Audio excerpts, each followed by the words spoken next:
come on inside. Taking that ride to nowhere. We'll take that ride.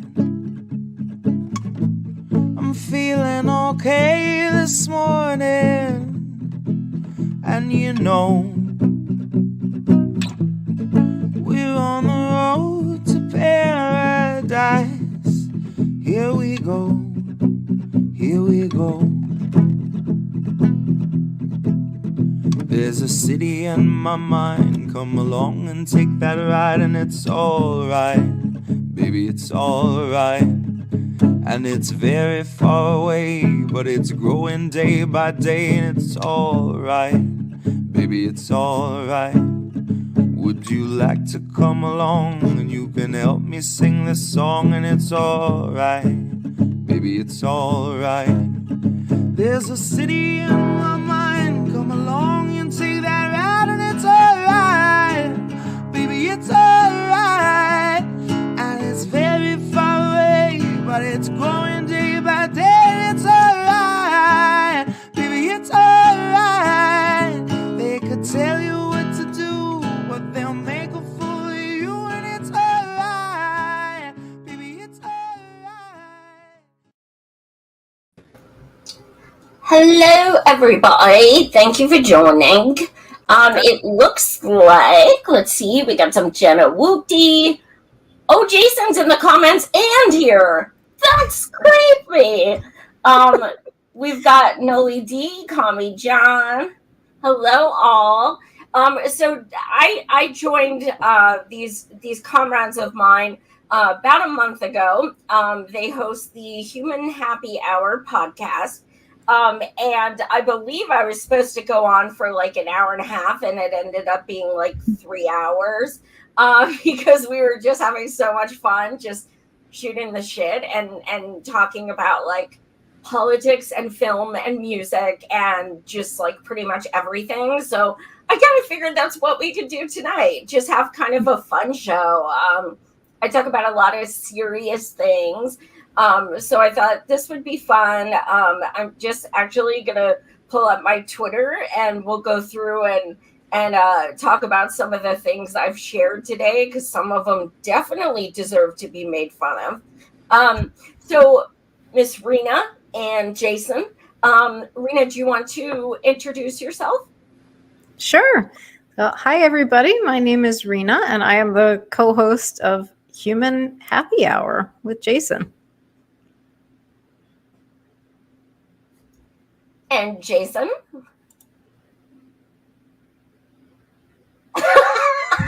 We can't hear him.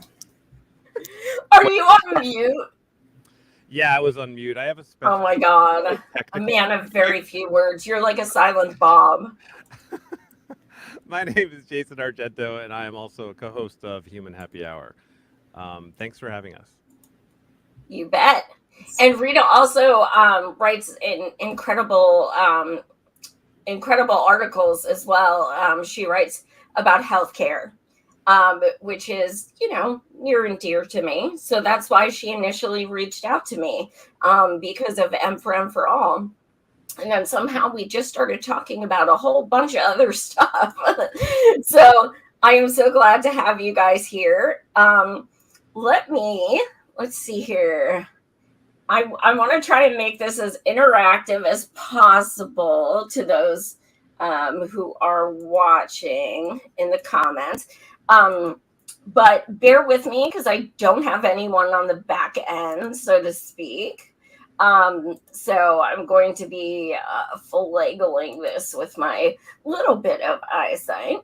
Okay, so I want to share. Let's see. Share screen. Okay. So there have been some crazy things trending. And like Dark Brandon rises. Some really crazy shit. Have you guys seen that? Yeah, he looks like it's from Star Wars or something. It is so creepy. Like every single time that they put something on about him, it actually looks scarier. Like, he's a creepy looking dude to begin with because he has black eyes. It's pretty creepy. So then to have him, you know, as this like dark figure, is certainly even more creepier. Yeah, and the military people in the background silhouetted in red. Oh my god, I know. Ew. So fucking creepy. Let's see, what is this? Is this... Alright, so let me see. Is this... Can you see my Twitter? Yep. Hopefully. Okay. Alright. So, first, what the fuck is going on with this? Did you guys see this? That I did. This is insane. Yeah. So I'm just coming up for air after like writing and editing all day, and I looked at it briefly and saw some of this. I'm like, what the heck is going on today? So yeah, like I thought I liked Jon Stewart, and I guess it may not totally be his fault, but he's still celebrating imperialism. But for those who haven't seen this yet, it's literally like Jon Stewart and like Hootie and the Blowfish and like some weird ass people went to Disneyland to give Ukrainian soldiers medals. Now, they kind of have Nazi tattoos. And Jon Stewart is unfortunately not responding in the best way. He's getting very defensive. Here's one picture that really just, let me see. Okay, so this right here, this is a Ukrainian pro-fascist way of posing, and that's why they all have the fascist Nazi tattoos on their elbows, on those right elbows, because that's how they pose. So, yeah, this is daunting. And, you know, we have heard so many times that, oh, it's only a few Nazis in Ukraine. You're making such a big deal out of it because they haven't learned anything since 2014 and just how many there are. But this is exactly what happens when you support an entire country. When you support Ukraine, I stand with Ukraine. You are saying all encompassed. That's who you stand with. And that's how shit like this happens. You're like, oh, they're from Ukraine. Let's go. And that's the problem with, making everything about one quota, and then you end up with Nazis. What are your reactions to this? You go first, Rena. What would you say, Jayson? That? I said you go first, Rena. I'm like just digesting it because, like I said, I haven't gone through my evening Twitter, but yeah, I do like Jon Stewart, so I'd be interested to see how he was responding and all of that. I think it's what you said is right. When you just paint everything with a broad stroke anywhere, that is problematic. So, you're obviously not addressing all of the nuances and issues that are going on there. And why isn't anybody, like, nobody notices these tattoos and these symbols? Like, some part of me is like, is somebody doing some research, like, before we're booking these events, right? Like, what's going on there, and is there any attempt to kind of suss out some of this or figure out what's going on? And sometimes there's also just so little actual reporting coming out that even I don't like to just speak on things, because I'm like, I'll watch and I'll go, I don't even feel like I know really, right, based on what's been reported. And so then that ends up where I end up going is like, well, I sure wish somebody was doing better due diligence and finding out what's actually going on here. Well, they're called I believe it's called Azov, AZOV, soldiers, and those are the ones that actually, in 2014 were pro-Nazi, pro-fascism. So the fact that they call them that makes me believe, like, how did they not know? And apparently when you Google this guy's name, this main guy, it comes up with, quotes, just disgusting quotes about Black people and immigrants and things like that. So again, that's the problem with saying, well, they're Ukrainian, they must be heroes. Jayson. Yeah, I'm beyond confused. What exactly is going on? Jon Stewart likes these guys, or like what happened? I don't really understand. Apparently, Jon Stewart thought, and Disneyland, because they have a great reputation, thought that they were just giving medals to disabled Ukrainian soldiers. Okay. Still celebrating imperialism, right. in some regards. They didn't see the tattoos, in other words. But yeah, it turns out that they were actually pro-Nazi and pro-fascist ones that they were giving medals to. But Disneyland doing that is pretty on brand, though. Yeah. I know! That's what I said. I know. Well, maybe they should just at least take everything down now. Like, whoops, sorry, everyone. Like, I just didn't see that the first time. Yeah, sorry about that. Yeah. But you weren't supposed to find out about that. Not, I'm sorry, just you weren't supposed to notice. Yeah, why are they putting their arms that way? They're all putting their... Yeah, just take a look and get them off of there. I don't understand what's going on. I mean, I guess the Nazis were there, and nowadays... everybody's it's okay to be a Nazi again or something, like they were just hanging out waiting for their leader to come out and say it's cool again, it seems. Absolutely. What do you think that this does? Like, now these people who got the Ukrainian Nazis, who got the medals, they were actually also posing in front of the Pentagon. So what do you think that looks like for our country? Like, how do you think that's going to be interpreted by other people? Go ahead, Rena. Yeah. I so much of other people's news and everything is censored. I would love to see how others are reporting. I mean, there's also language barriers to it. I wish I knew more languages and then you could watch more. But it would be really interesting to see how that looks and how that is being reported on outside of here. And it's also interesting to see how many people here are just, either like don't even know or, yeah, this is fine, which is. Yeah, well, maybe a swastika doesn't mean the same thing in Ukraine. I don't know. Maybe. Jayson, what's going on in your head? I just want to know what Disneyland is saying about it. like the Pentagon in Washington, D.C., they're used to having Nazis storming buildings that are important there. But Disneyland's got to be like, whoa! Like, this is bad PR. I hope they're like that at least. It seems kind of...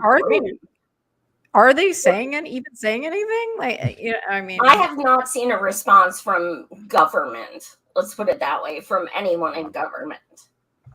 I can't see the comments. I don't know if someone said anyone else had commented. No. Yeah, it's freaking bananas. And shout out to Alex Rubinstein, who's a comrade of mine who wrote that article. It's a really great article. It's on my Twitter if you guys want to check it out. Let's see what else we got. All right. Yeah, that was the last thing I saw before our show, and I was like, what is going on? Yeah, we shouldn't be seeing Nazis anymore.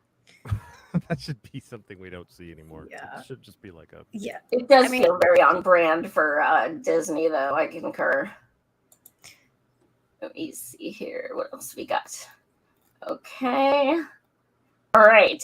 Here is a meme that is so freaking creepy. Oh, I did see that one briefly. This is by a supporter. by a supporter. Oh my god, it reminds me of the Trump ones where he's on the tank with cannons and some like girl on his leg and Oh, shooting machine guns, and you know that one? There's a bunch of them. He's riding a raptor. I think I do know what you're talking about now. This reminds me of that. Like, what? Oh my god. Like, why are you bragging that your dude has all that money? Like, that makes him look disgusting. Yeah, burning money. Oh my Oh, god. he's got blood on his hands too. Oh I god, just- yeah. Yeah. I just realized that. Like, it's just This is the not a more supporter. detail you notice, the worse it gets. If it's a supporter, it's the worst supporter ever. I know. And they're can't. so dumb. Like, how is this pro Biden, for fuck's sake? Does anybody know what exactly people mean by Dark Brandon? Because you see a variety of different things, and I'm trying to actually figure out what do people really mean by this. Depends Yeah, on who- so what happened was back in what was it? I think it was at some sports game. There was this newscaster who was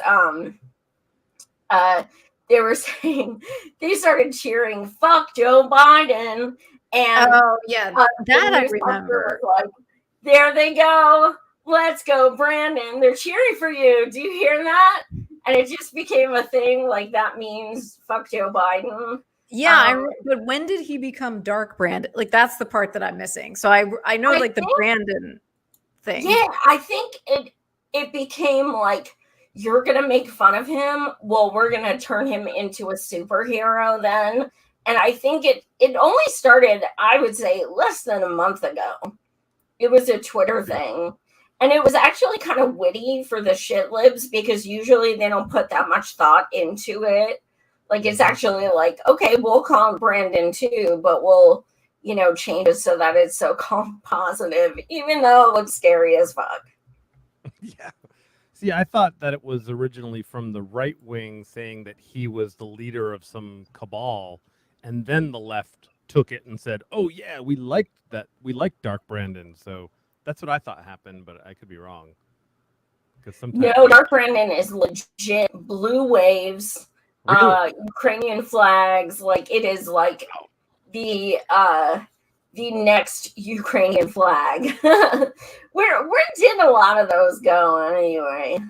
It's so hard to figure out where things come from. Like Snowflake, was that originally a right wing slam on the left, or was it the left slam on the right? Now is it just interchangeable? Like, Yeah.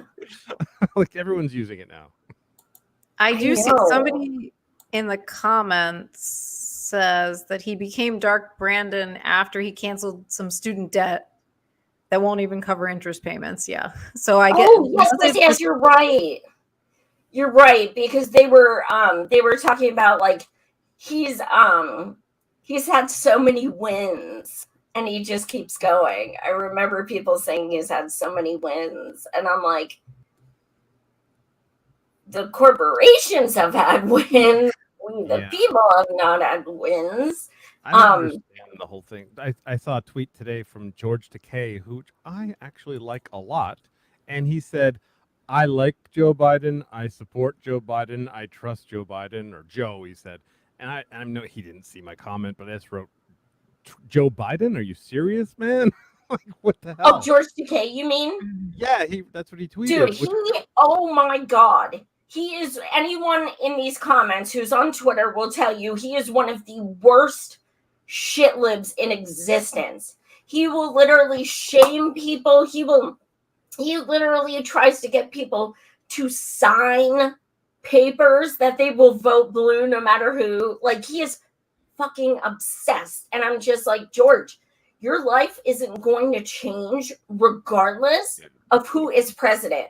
Yeah. So for you attacking people and stuff when you're worth $12 million, saying that we should all be appreciative, even though there's like more homelessness than ever, more uninsured than ever, and things like this. It's just like, oh my God, like, rich people need to stop saying what is good.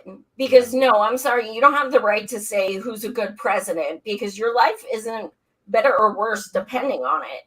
Yeah, It's Deborah so Messing bananas. Yeah, I feel like I often kind of will live in both spaces sometimes, like working for media and being in there, and then like not having a lot of money myself. And being in, I've lived in the hood, and like, so I'm like, I've been in lots of different spaces, and you can just tell, like, it's just so glaring that half of these people, if they're doing well, they have no idea, and it just doesn't even cross their mind, and they're like, oh yeah, everything is fine. It's like, yeah, that's because your life, like what you said, your life is not changing either way, so it doesn't matter to you. But to other people, it's like, yeah, this makes a big difference. Like, this is a problem here. But I'm often just like blown away by how much people are just like, like, this is not a problem. Like, it's just things that are just totally not on their radar. And I would be the one, like, in spaces going like, well, when I lived in the hood, and I'm just like putting stuff out there, like, Let me explain how we used to get excited about 10-cent Kool-Aid, because we did. That's how excited we were. We were like, 10 for $1 Kool-Aid's on sale. Mom, can we get it? And then we got those nasty ass hugs that were like 10 for $1. They were so nasty. And those things were treats, growing up. Like, now it's like, Mom, I want a $7 Starbucks. And they don't understand the difference of, what people are, people are so entitled to things. And I actually have a few of those coming up that, oh my God, let's see. Oh man, sometimes I just have to share some of these posts on my timeline, because they're just, if we don't laugh, we'll cry. Like, straight up. They're so bad. Also, side note, like, I remember when George Takei was like, years ago, when I first started out in content and like brands, where everybody was trying to figure out social media and like, what do we do with this? And Facebook was the hot thing. Like, George Takei had like the biggest following.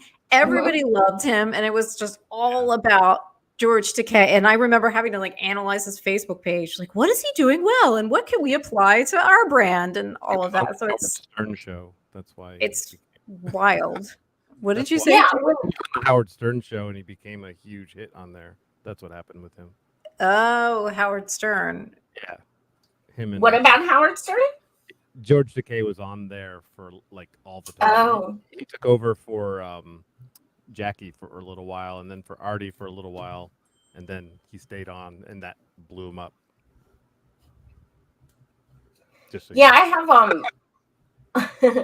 on Facebook, my memories that come up, each day. I have so many George Takei posts, and I'm like, oh my God, he used to like do memes and be funny and make just very innocent jokes about LGBTQ and animals and things like that. And now I look at him and I'm just like, oh my God, what happened? Yeah, what did happen? Like, that is a stark difference. Especially someone who has been what he's been through. Yeah. I mean, my God. He and his family grew up in a concentration camp. Biden's the kind of guy that would put him in there. Exactly. It's and that's just, it's like, why can you not see this? You are supporting who have, done so much harm to your family. Yeah. Oh my God, it's sad, because he's an intelligent dude. So you're like, where is this disconnect? Yeah. I like, and Joy, I noticed this was so many. You're like, where's the disconnect? Like, they're not people that don't care about others. But I'm like, why are you so disconnected from like what is actually going on here, what this person's doing? And I don't know. I struggle with that, thinking about how people are so disconnected from the actual and also like the history of these politicians. Like, look at everything that they've done before. Like somebody, why would you think that somebody that helped create this mess is going to fix it? Like that just seems like common sense to just say, well, wait a minute, maybe we should try someone that didn't make this mess in the first place.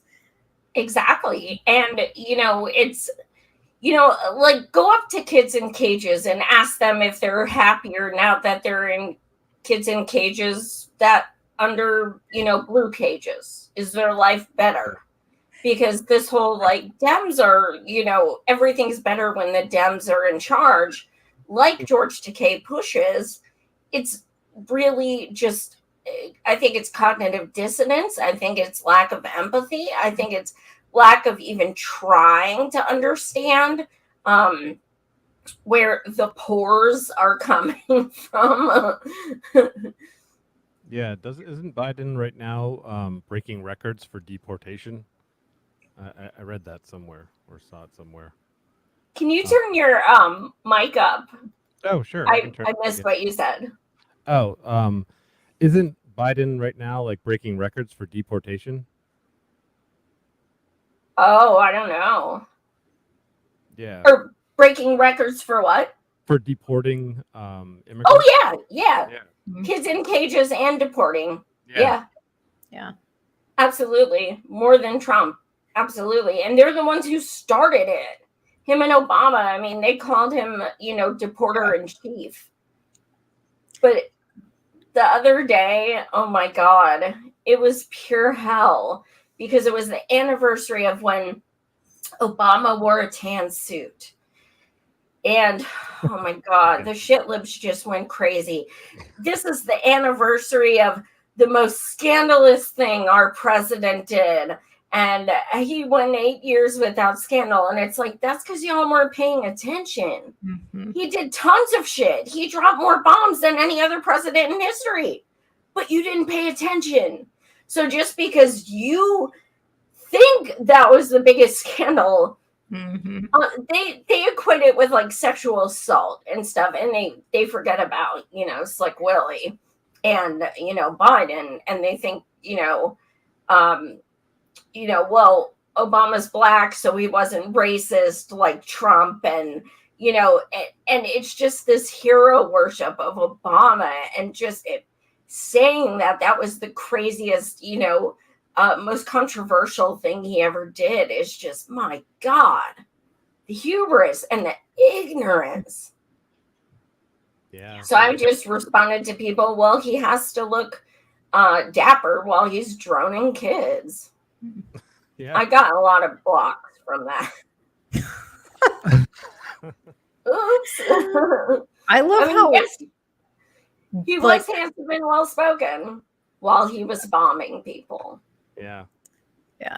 I love how bold that you are able to be on Twitter. I mean, I see you and you're just like calling them all out. And I feel like I just can't be that bold, mainly because I feel like I won't work anymore. Like I won't be able to write anywhere. But I'm like, well, but and it has hurt me in things like that. It has, but at this point, I'm working, at a warehouse and on disability. So it's like, is my job even going to find me on Twitter? No, it's not even my real last name. And then I'm just at the point where I'm like, I'm 43. Like, this is me. You don't fucking like it. Bye. Like, I don't, it is interesting though, because I have family, and stuff. And they're just like, Joy, I don't always agree with you, but you do speak your mind. And I'm like, yes, I do. I didn't name myself Savage Joy. I'll put it that way. Really? Who named you Savage Joy? I don't think we ever asked that question. What's that? Who named you Savage Joy? I don't think we ever asked that question when you were on the show. Oh, so I started my show over 5 years ago, and when I would just have people on, and I'd be like, actually, that's not what you said, and just kind of like correct them and call them out. And I was just very brash because I started my show as, even though I was a literature major and things like that, the way I started it was as an activist and as a voter. And that was my entire goal, is I'm going to talk to people as we the people, and I'm going to ask questions that every other person walking down the street wants to know. So that, came across as very different than other people were doing things. And I was also the only woman podcaster at the time. So I guess just that kind of fearless brashness that just kind of came out. My audience just kept saying, damn, that's savage. Ooh, savage. And then I was like, Savage Joy. Do you guys think I should go by that name? They're like, yeah, Savage Joy. Oh, okay. It does sound badass. So I have to tell you, earlier when you guys were talking, the cat fell off a chair. Like, I heard a thud, and he's just, I looked over and he's like on the ground, like, aww. And then he's like meowing at me. But I've never seen him fall off the chair before. Oh my god. Jayson, he wants to play with your lightsaber. Now he's under my feet because I think he's sad. He fell off and he cried, and I didn't do anything. What a stinker. He's so cute. Let me see what else. Already running. What's that? It says OBS is already running. I read error messages and computer. Oh.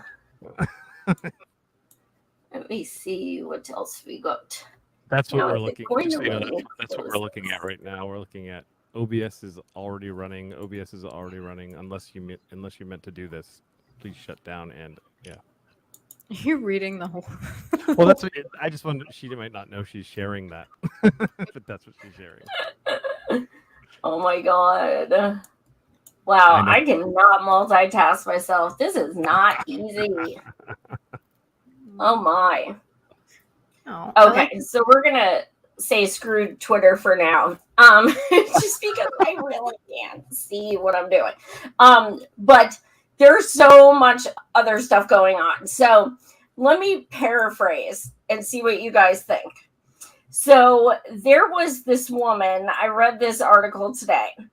There was this woman who was talking about she had went to her neighbor's yard, which was literally about 3 blocks away.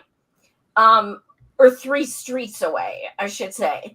And at that point, she then told the neighbor, look, you have a tree that has nuts on it. My kid is allergic to these nuts. And if he gets over here and he eats these nuts, he's going to go into shock and have to go to the emergency room. And the woman whose tree it was said, okay, well, that's not really my problem. Teach your kid not to eat these nuts. So, long story short, the kid did. And he wound up in the hospital. And there was this big discussion of, is that lady at fault? Because she didn't say yes to cutting down the tree. So, to me, I'm like, it's your job as a mom to say no. And they weren't next door. They were 3 streets down. Okay, 3 streets down. Not like, I'm thinking like they're right next door and maybe like some of the nuts are falling into your yard. So that, maybe the kid. But even still, like, how old is this kid? Like, tell your kid, like, I'm a big fan of just being like, honest with kids and say, like, look, kid, if you eat this nut, you will die. Don't eat this nut. Like, You're going to explode. Yeah. Like, I mean, that's not a lot. You're not. I don't like lying to kids. I don't like Santa Claus. I don't like any of that. I'm like, that's lying. But like, this is true. Right? Like, tell the kid, don't eat the nut. But also, like, yeah, you're the parent, so if you know that, you've got to be vigilant. And this lady 3 houses down shouldn't have to take her nut tree down. Right.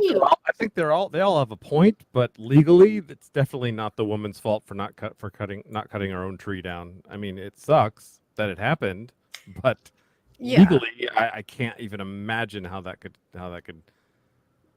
be her fault. That's what I'm thinking. Yeah, I don't see how that could possibly, have legal ramifications. Although I had a dog when I was younger that was hooked to a tree with a chain, and he was kind of a mean dog. And this girl came over, and I said, "Stay away from the dog." And she did not. And I warned her. She said, "No, it's fine. Dogs love me." And the dog ended up biting her, and they ended up suing us and getting and winning. So, Oh, I don't know. wow. Is a dog in a tree like? Oh, I think that's interesting. probably different, though, just because He was that chained was, I in mean, New York. technically, it was the mom's neglect that did it, not the woman having the tree, because honestly, had the mom not even said it, my kid's allergic to these nuts, she wouldn't have known, and she still would have had the tree anyway. So anyway, this lady, there's a Reddit, I guess, that's called "Am I an Asshole?" AIAAN, or no, AITA. Am I the asshole? And there was an article about it I read today, and I was like, that's a really interesting Reddit. So I scrolled through today, and some of them are pretty stupid, but a lot of them have like 25,000 likes and like thousands of comments. And I'm like, do you really want to know if you're an asshole? I'm not putting myself out there like that. Also, I feel like if you have to ask, right? Like, don't you kind of already know? Like, if I have to ask other opinions, I'm feeling bad about something. Yeah, exactly, right. Or you just want people to be like, no, what you did was fine. It's totally okay. You killed the kid. It's it's not your kid. Who gives a Wait, fuck? did the kid die? Did he? No. Oh, good. That's good. I mean, No.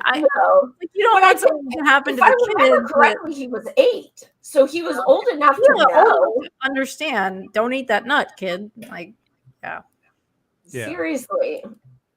I'm going to start a Reddit that Am I the Narcissist? I think. Am I the do it. narcissist? Yeah. That would be a good one. Oh my god, but they never know if they are, though. I don't even think they would know enough to like ask. Yeah, somebody that actually had narcissistic personality disorder, yeah, would not be aware at all. Not a chance. Sometimes they take pride in the fact that they think they're a narcissist. I've met people like that. It's Well, weird. that's true. Like, They own I'm it. not cocky, I'm confident. Right. Do you think you're a narcissist, Jayson? No, I think I care way too much. I think. Sometimes narcissists are very self-conscious. Yeah, that's true. You can care a lot because you worry about how you're perceived, and then in secret be a narcissist. That's true. However, of course, if I'm a narcissist, I could be lying right now, but I catch myself often when nobody's looking, caring way too much about things. So no, I'm definitely not. I have narcissistic tendencies. Yep. I don't know, man. I don't know. I'm definitely not a narcissist, but I don't think I'm very modest. When it comes to things I do, I probably am, because I'll be like, why are they complimenting me? And like, what do they want? I just always think there's like an ulterior motive if someone's being nice to me. So I guess that's insecurity. Well, yeah, but that keeps people cool. If you have to be a little insecure to be a good person, in my opinion. I just a little, at least. Otherwise, you're just a dick. Some of it I feel like is like what you're saying, Joy, is not so much insecurity, but maybe like sometimes it's like, I've learned this lesson before. Right.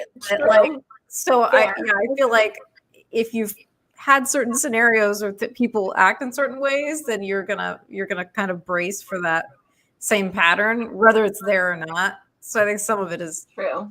that. Yeah. Fair point. I'll just rationalize it that way. Yeah, that's much better. What's that? Yeah, she put that a lot better. That makes a lot more sense. Yeah. Yes, Joy admitted she is painfully insecure, but it's okay. That's why she's on camera several times a week. You know, that's something, you know, I'm interested to ask you guys about. You know, people think because, you know, we're in front of cameras, that we have like, you know, that we must be very. I'm gonna guess extroverted. Oh yeah, I know, she froze. I was like, oh no. This is where Joy was gonna say people are extroverted if they're on camera, but it's not always true. That's my guess. That's a good guess, I would say. I You'll wonder. find So It's like if she's suspenseful. frozen, are we all frozen? Like, I don't know how this thing works. This streaming service. Well, I'm watching a YouTube channel muted, and she's frozen, and we're fine. So we just basically took over the show. we just commandeered her. Well, hopefully she comes back. This is the power of human happy hour. Don't have us on the show, or we'll take it over. You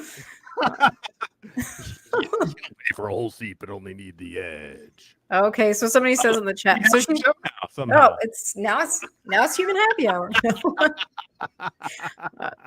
I'm guessing that she's gonna hop out and hop back in since she. Yeah, but how is it possible that we're still on the YouTube though? Like, I guess she's probably listening to us through OBS right now. Hi, Joy. Oh my God, that's hilarious. Jayson, why does this laptop crackles? Why does that happen?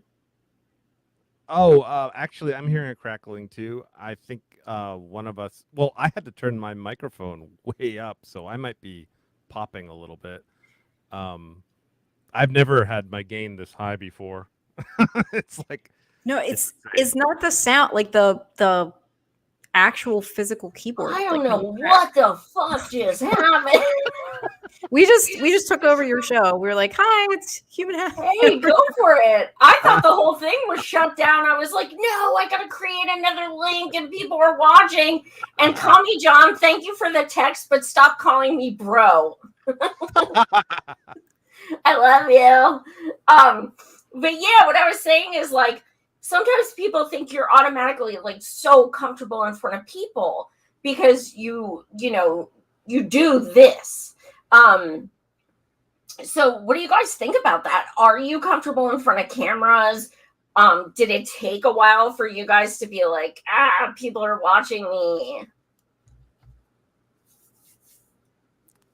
You want me to go first? Sure. Yeah, as a woman, let's break it down. Yeah. So I feel like at this point, as like I'm very introverted and I'm very like stay away from me. I don't want to be talked to. Like I'm the person that goes in the store and I would rather go up and down the aisle and look for everything than have to interface with another human to ask for something. I'm like, I do not want to speak. Just want to be left alone. But I feel like the work that I do and like because I've interviewed hundreds and hundreds of people at this point, like mostly phone interviews and so forth because I write. But I feel like you definitely get desensitized to it after a while. So it's not that like, oh, I'm extroverted. It's just that like I've exposed myself enough so that now I'm like used to it. And it was also another like, because I hadn't done on camera stuff a lot. So that was oh boy, I got to get used to that. And even like Jayson remembers for like the stream at first, I'm like, oh, now it's live. Now this is another layer of something. And I'm used to, I'm like, we have to have the question sheet and everything's got to be planned. And Jason's like, fuck it, we'll do it live. Like, let's go. Yeah, you guys have an assistant and everything. Like I was getting emails. Like I was like, wow, like they really have their shit together. Me, I'm just like, hey, you want to come on? Okay, cool. I'll send you a link next week. That's charming. Yeah, I mean the really cool thing about our show is that like it's all of us, we don't make any money off it. We're all doing it for free, but we're all like we just all like each other and we like doing it. And so we we've got a group of just talented people that we brought together, and so it's worked really well in that respect. So I love that you're like, oh, you're assistant. Like you guys are so organized. And like we don't have any resources either. It's just I shouldn't have said assistant. I was like, I'm not really sure what to say. Just friend.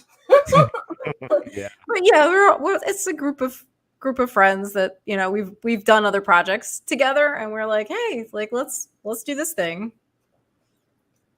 Jayson, how about you? You're pretty like, you strike me as someone pretty comfortable. Yeah, I'm not afraid of crowds. I'll go in front of any group anywhere. I don't care. I've been known to go up and ask the piano player in a bar if I can sing with them. Yeah, I don't have a problem with any of that. I'm a lead singer in a band. I'm an actor. I stream live video games. I do this, but I am introverted. I am petrified of phone calls.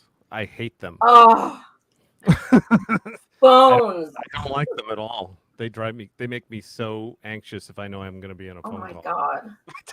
Same. That's My really mom is the interesting. only person I talk to on the phone. What's that?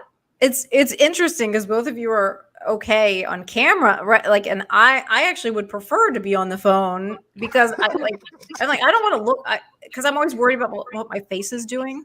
When you're on camera, and especially in like meetings and corporate I'm like, oh, my face I have resting bitch face. Like this is a problem. Everybody else is smiling. Like fix your face. Like so the phone doesn't have all that to it.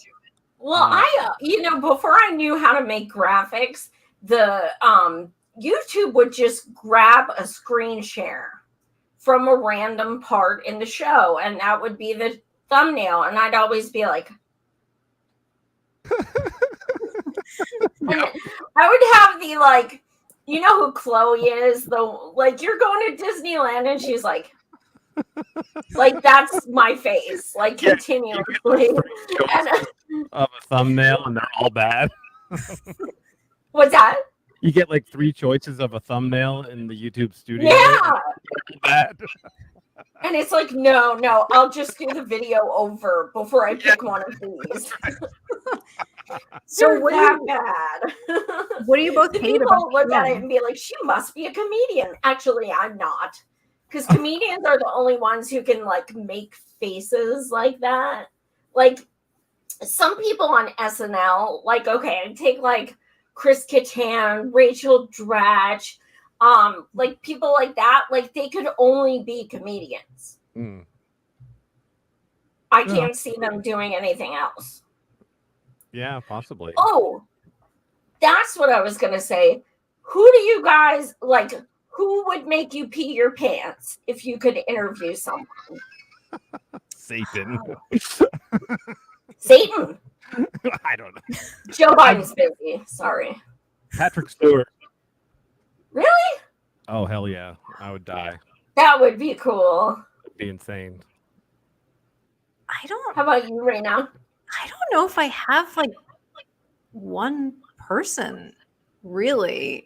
I'm not good at favorites. Anytime somebody says, "Do you have a favorite or do you have a one thing?" and I'm like, I can't do it. Like it for me, it would probably depend on like what was going on, at the time. Like so, because a lot of what I do, it's like it depends on what's going on in the news cycle, or if somebody, I do like stories. So I'm not so much into celebrities, but I'm into like if you can connect with somebody on a deeper level and have a conversation, or if they've got a really compelling story to tell.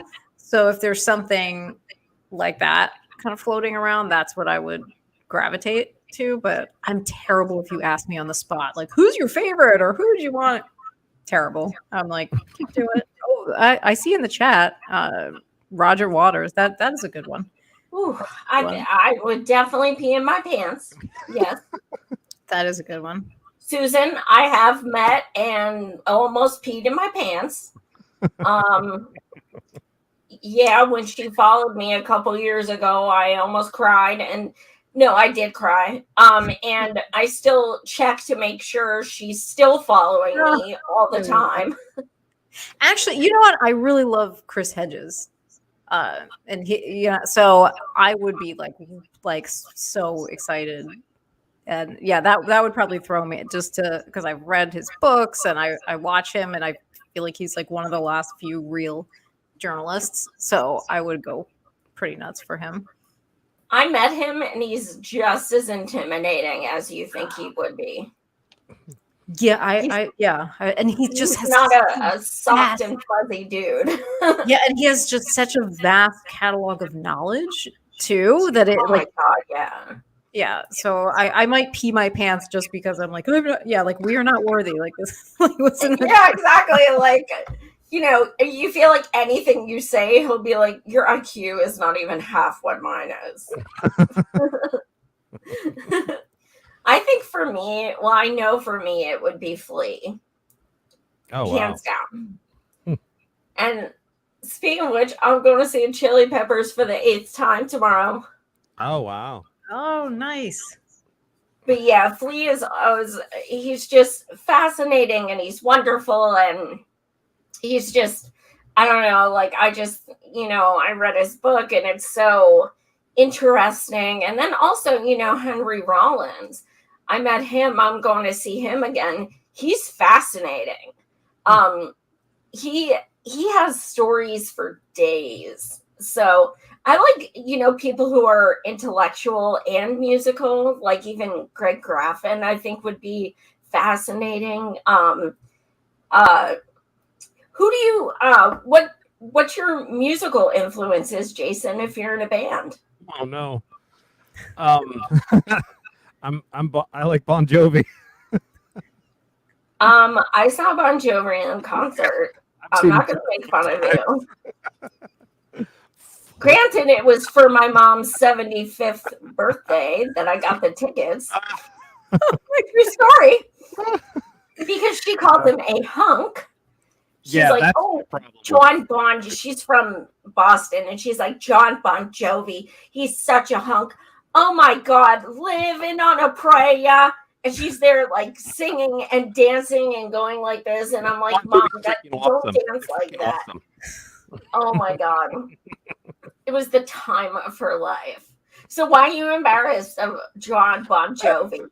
They always had they were so underappreciated. They're a fabulous band and they get all their attention comes from John's looks.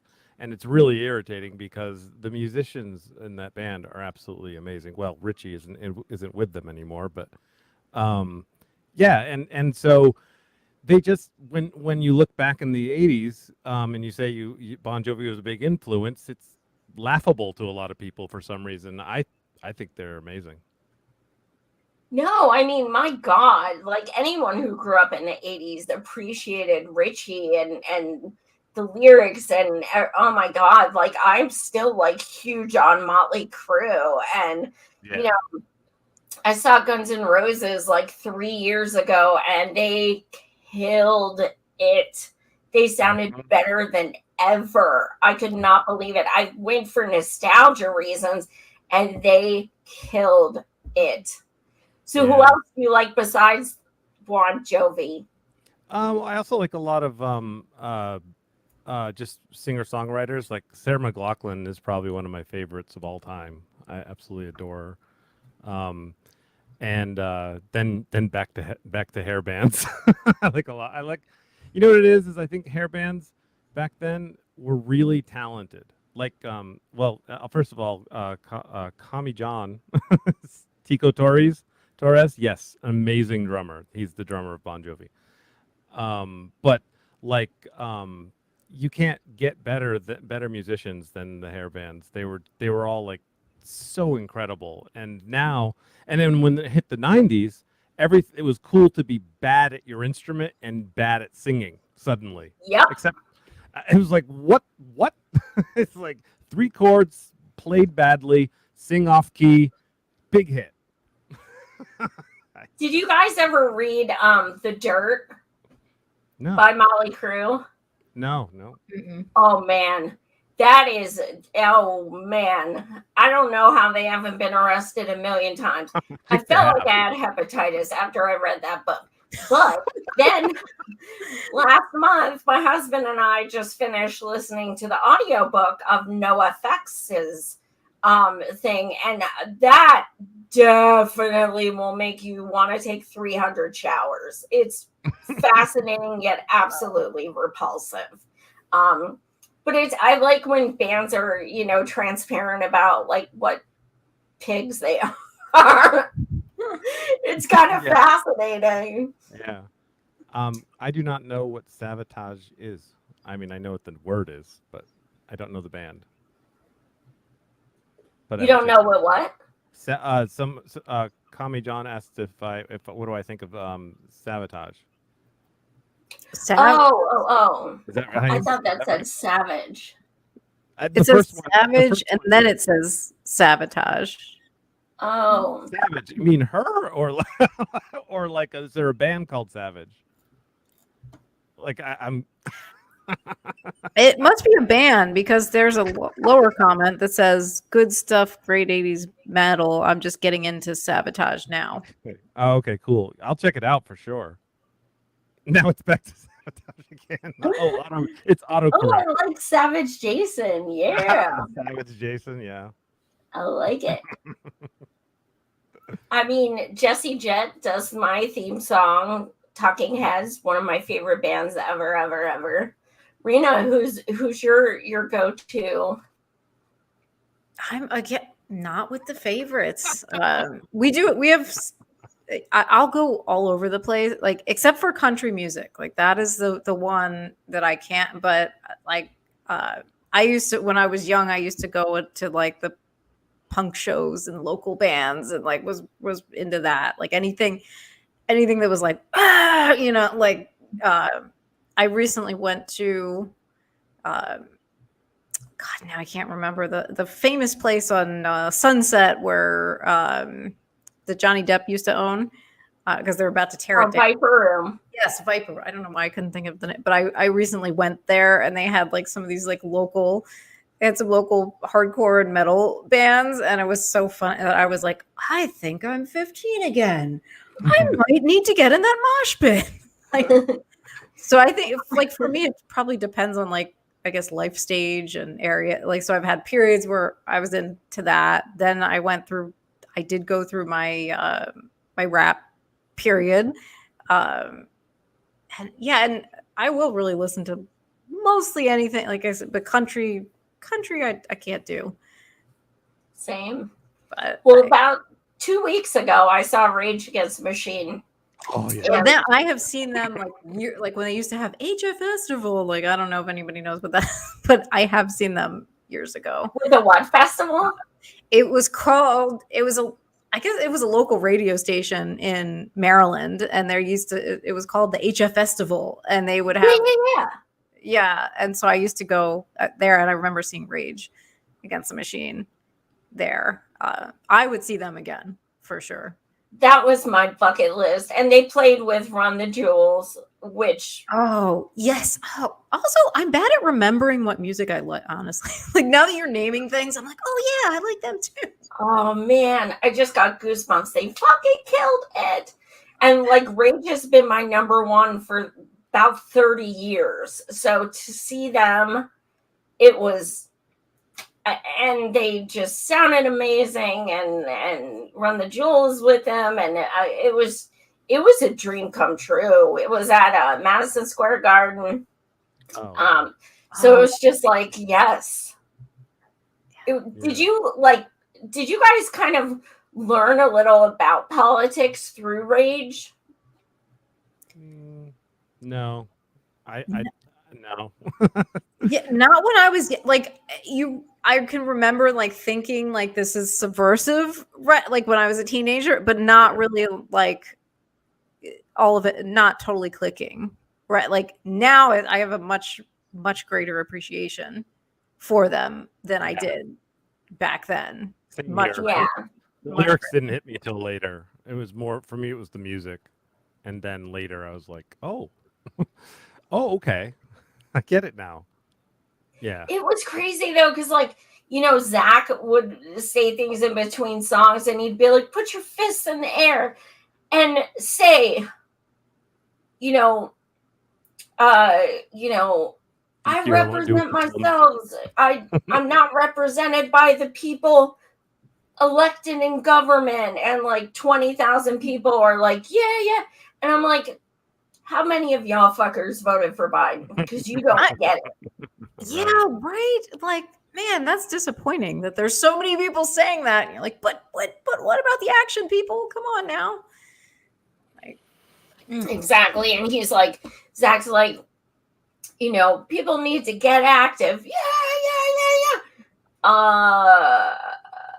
Where are you? I'm in the streets. Where are you? Come on, people. You know, it's just like, in the moment, you know, a band is saying it, so yes, and then the second they leave, they're like, oh my god, I got so stoned, oh my god, you know. And it's like, you're supposed to like really take it in and be inspired by that. And you know, it's funny because like they've been donating like $1 bajillion to like Black Lives Matter and Free Palestine and all these things, and they always trend on Twitter like, you need to stop being so political. Like, what? I always, like, whenever I see that, I was like, yes, Rage Against the Machine is raging against the machine. Great. Like, keep doing it. Like, yeah, it is funny. But I used to say when I was young, because I had a couple of my best friends and we would go to all these shows, whether they were local shows or like big concerts. And I would always say, the power that person has with a mic, I'm like, they could tell everybody, eat shit, and everybody would be like, eat shit, you know. These people don't even think about what they're saying. And like in this case, he was using it for good, but at the same time, I'm like, they're not listening, you know, they're just in that moment. And yeah, but it's like, but I really do wonder what will activate people. Like I just wrote a piece on climate change and interviewed all these researchers and in the mental health space, because they had a conference at APA to talk about like, how can we harness what we know about human psychology and behavior change to try to move people. And all of these experts that I talked to were like, you know, like individual acts and things they're great, but we need systemic change. We need policy change. Like they were all saying that. And they were all saying like, we need to activate people and get them to demand better policies.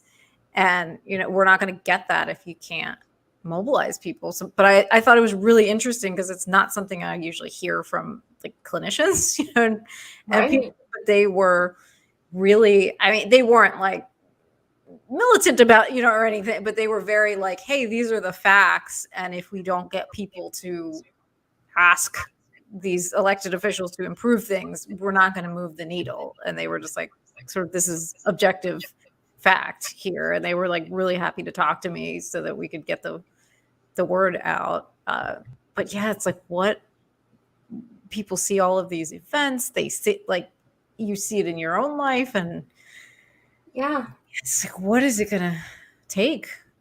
Really? I think, you know, the number one, money in politics is, you know, probably the number one reason. But the thing that, you know, the thing that stifles change so much is just the fact that people don't hold politicians accountable. Like, I'm in Pennsylvania, and last night I did a show about John Fetterman. If you guys didn't see it, check it out. I laid out an hour worth of receipts from my interview with him, from articles, from videos, from his tweets. Dude is not a leftist, a progressive, whatever you want to call him. He is being worshipped, and I know the dude, and I'm in Pennsylvania. And how can we possibly hold him accountable for what he has done to our environment if these people are just bootlicking? Like, he's like trending every freaking day on Twitter, and oh my God, he's so, I mean, Biden just came to campaign for him. I'm sure he's real fucking progressive. But Pennsylvania is the second state, the second highest with pipelines and fracking and stuff like that. And he has made it worse.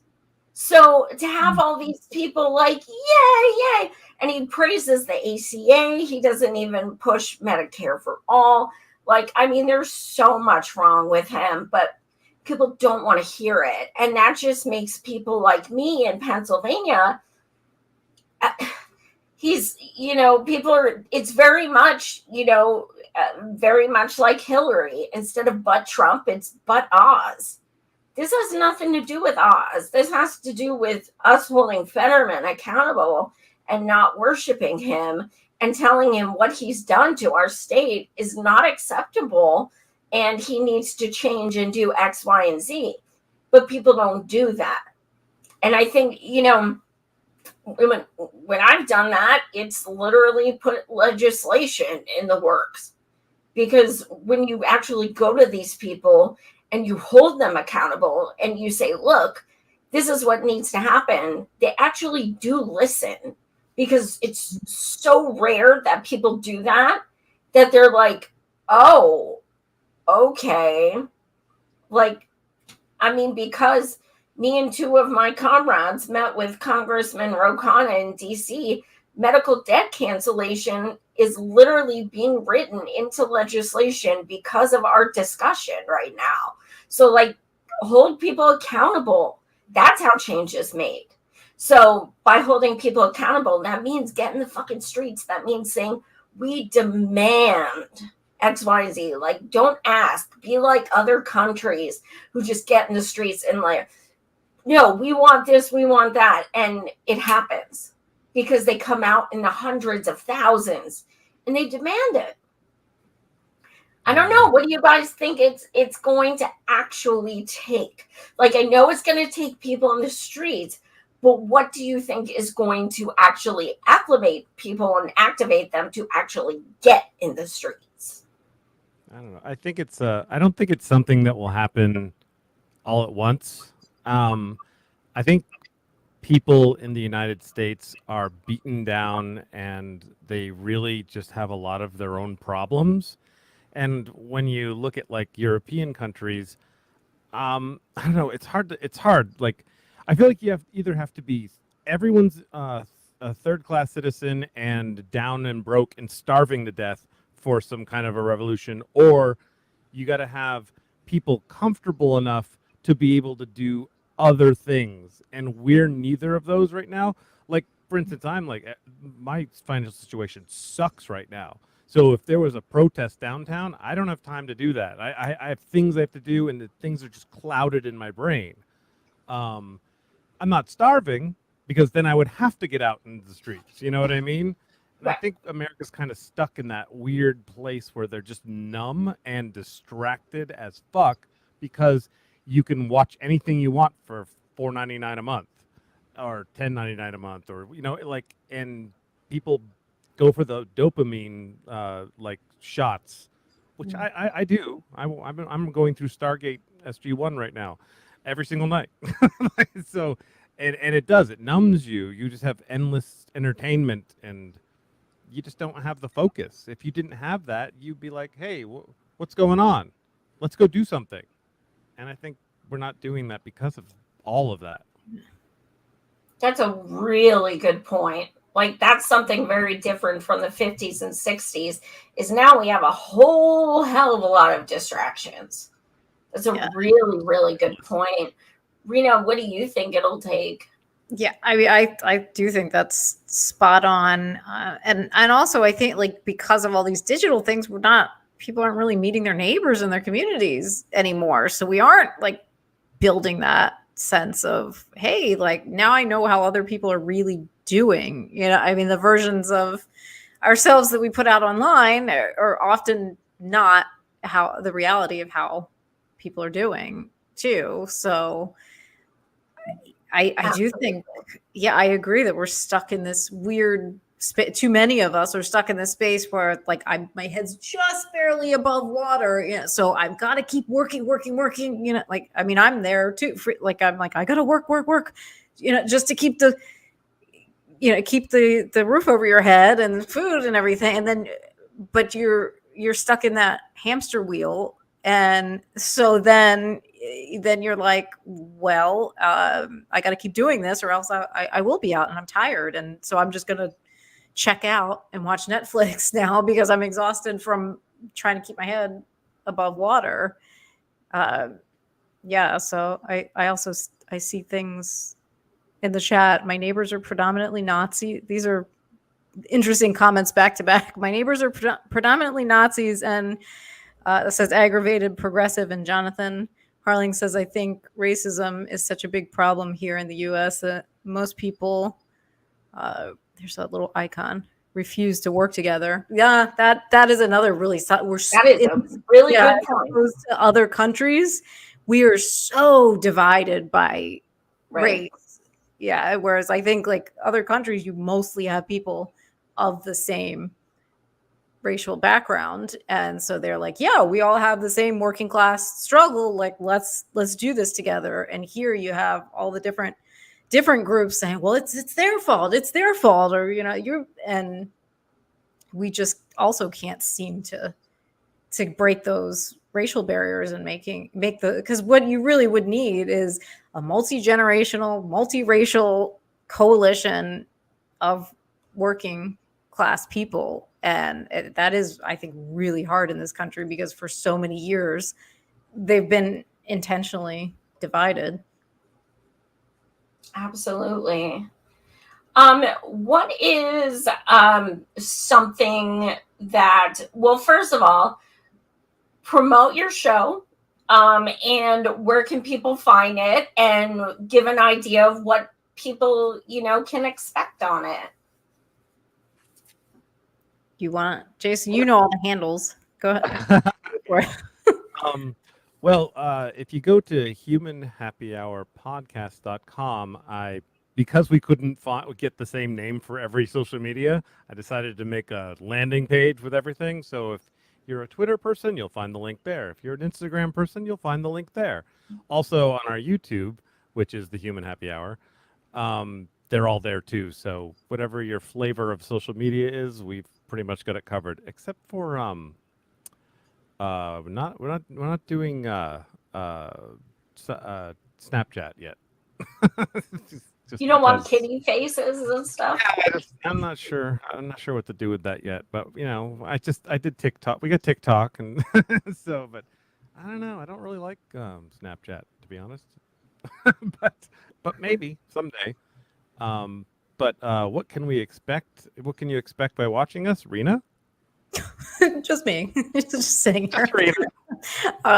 Yeah. So we try to just talk to people that we think are doing interesting things. So like that's why Joy came up with the March for Medicare for All and her activism. So sometimes we'll have people doing political things, and then other times we'll have people that just have a really cool occupation.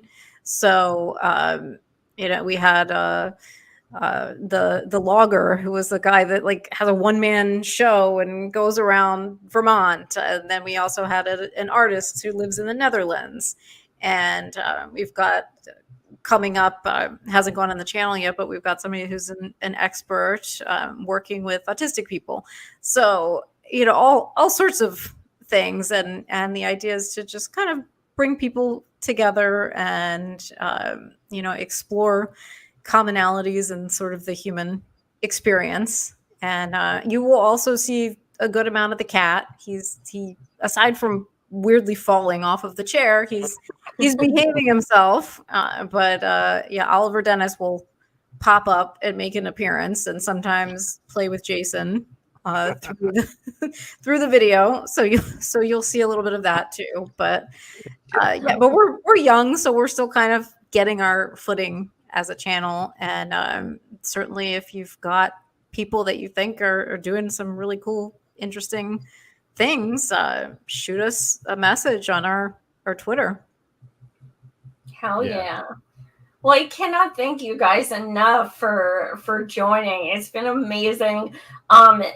For all you guys watching, thank you so much. Please subscribe to their podcast, this podcast. I just hit over 3,000 today for Rockfin. So thank you so much for that. And don't forget my Patreon if you can. So Monday I have Chuck Modi back, who's just wonderful. I love him so much. I have some other great shows coming up as well. But something that's coming up is myself and M for All have been writing a human rights complaint to the United Nations for over a year with human rights lawyers and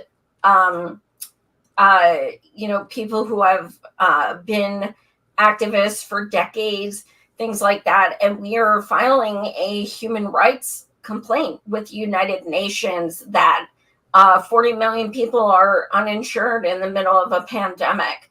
And we are holding the United States accountable for that. So if you go to mforall.com, .org, you can find where you can submit your story. If you have a story that you would like to submit to the UN, as per, doctor bills or loss of a loved one or anything like that, you can certainly submit that. We're looking to get 100 stories in addition to our complaint. Then UN has not announced when they'll be accepting them yet, but it will be October or November. And we will all be going to New York to present it to them and having a rally/protest outside. So definitely check out mforall.org to share your story or share it on social media, because the more stories we have, the better. They need to understand that it's personal, and they need to put people's faces to basically the murders that are happening with our sick care system. So it's something we're very proud of, and it's been a long time in the works, and we're very excited. So thank you again so much for watching, and thank you so much again, Rena and Jayson. I appreciate it so much. You guys are awesome. Thank you. You're wonderful. Yeah. Thank you for having us. And and thank you for all of the wonderful things that you do. Back at you guys. Take care, everyone. Have a good weekend. So long. Hi.